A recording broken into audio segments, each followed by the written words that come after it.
This practice has been around for a long time, and it changes and grows and evolves with each group that kind of moves in and out. But I think the people here are what keeps me here.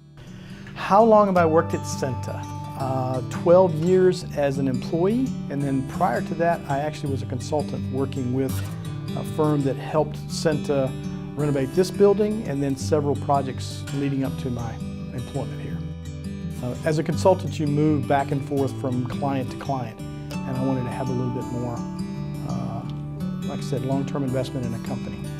What I enjoy most about working with CEENTA is getting the opportunity to come to work today and work with the interesting folks that I get to do with it, and really try to help people and have them turn out to have a good outcome as far as their patient situation, and also leave here with the fact that, or the thought that, you know, people have cared for them their best and treated each other well.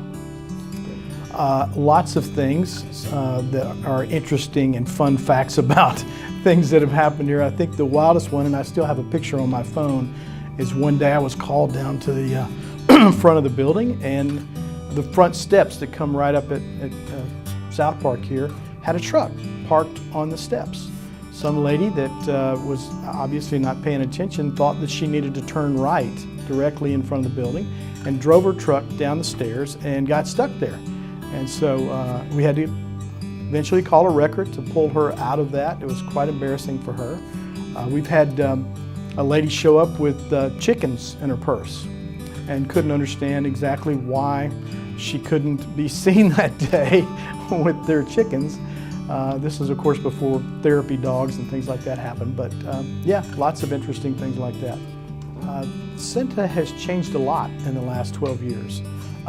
When I started here, we were basically in this building, and then we also were sort of partial owners in the Pineville location.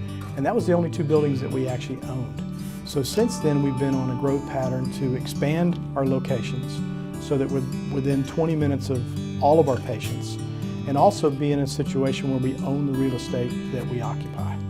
As practices are changing even more than what we've seen over the last few years as far as technology goes. So how we check patients in and out, how much waiting space we need, how big exam rooms need to be.